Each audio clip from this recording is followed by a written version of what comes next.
Hello and good morning, listeners. Welcome back to Almus Market Mornings, your daily dose of global financial updates. Markets have been on the calmer end as no major point is being released. Yesterday, however, Reserve Bank of Australia kept its rates unchanged, but attention is on the Asian currencies front. Chinese yuan has started to weaken again. Morning, JK. We are observing offshore Chinese yuan above 7.22. Japanese yen is again trading above 155. Do you see them testing their recent lows against the dollar? Good morning. I don't know if dollar yen will go back to 160 because there's been reports of heavy intervention from Bank of Japan as it neared that rate. But yes, their action so far has not been able to keep the dollar yen below 152.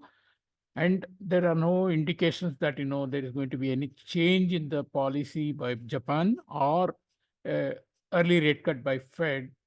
Market has all the reason to be selling in carry trade and enjoy a higher yield from other countries, particularly the US, where higher for longer is still the theme.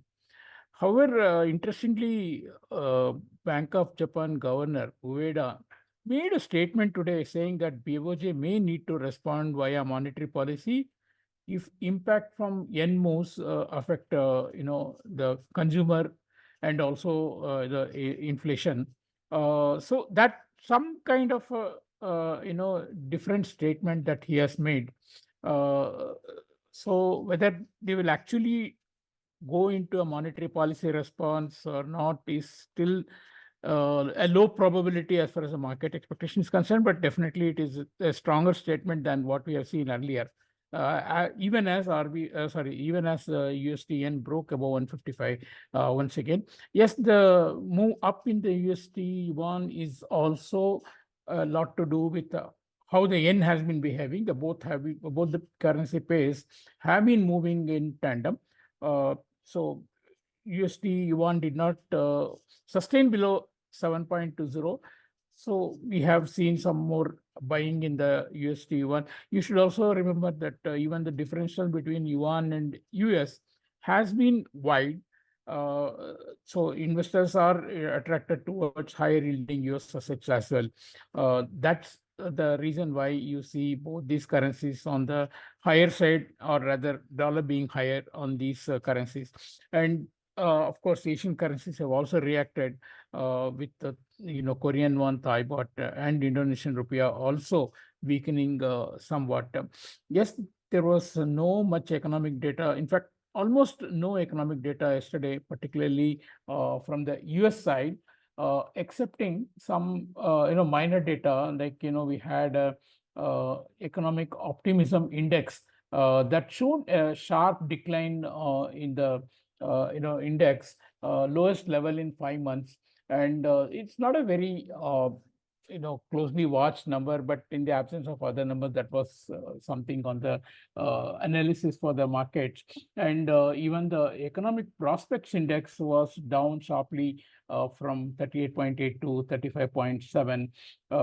And economic policy expectation index also declined. So there is some indices which give kind of moderation in the expectation as far as the US economy is concerned. There was one more data where the used car prices have also declined sharply in the US economy. So that's again something that goes into the calculation of CPI. Maybe a consistent trend here is likely to impact the US CPI number as well. Yes, of course, in the absence of economic data, focus was also on the statements by Fed members. Neil Kishkari also made some statements that if inflation remains sticky and if they need to go higher, they will go higher.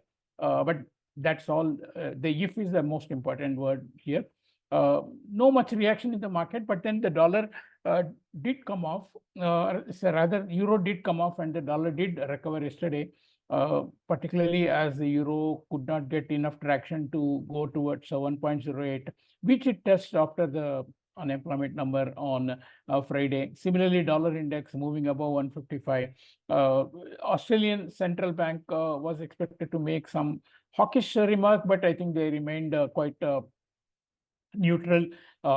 Next move is probably expected to be lower rather than higher. That is the conclusion after yesterday's meeting. So all in all, there's some uh, uh, push that the dollar is getting from various factors. Eurozone retail sales came stronger. That did not help euro, of course, to sustain the higher levels. I think what's playing in the market's mind is an earlier rate cut by ECB compared to Fed. So that's the story, that dollar once again getting some traction because Fed policy is not going to change in a hurry. Of course, we will watch the CPI and PPI number next week. PPI will come first this time, and the CPI comes on 15th. And those are the numbers that will give a real indication as to where the dollar is going next, because this comes ahead of the next meeting of Fed. So this is the only CPI number that we will have before the Fed meets in June. Of course, we will have PCE core inflation also. So dollar remains supported on the rupee also. Yes, same, because there is more buying seen now from importers ahead of the month end because of election results. After that, interestingly, I've seen that the option walls on the Indian rupee, or USD INR across tenors have been closer to, 18-year low, what was seen last in 2006 and 7. Those are the levels where it is trading now, which means that corporate are not inclined to pay much for taking insurance against the rupee movement. But there is some uptick in the 1 and 2 month, which means there is a possible interest to take protection against the volatility around the election results. So that's some interesting observation that I had. Possibly, I think corporates who have large uncovered exposure may do well to take some cover either side, because the premium cost is very low. Otherwise, the rupee remains very range bound, but downside looks more solid now. Thank you. Thank you, JK. And now the question is whether Japan reacts with a monetary policy change to manage its currency. That's what at least rumors are in the market. Whether or not they take action on the monetary policy front, yen and Chinese yuan have been moving in tandem. Even we are observing Chinese yuan weakening in the recent days. Economic optimism index from the US, its lowest level in 5 months, and we have also seen used car prices decline sharply. For rupee, we are seeing some range-bound action, but more buying being seen from importers covering for the election event risk. That's it from us today. Thanks for listening. Tune in tomorrow for the latest in the financial markets.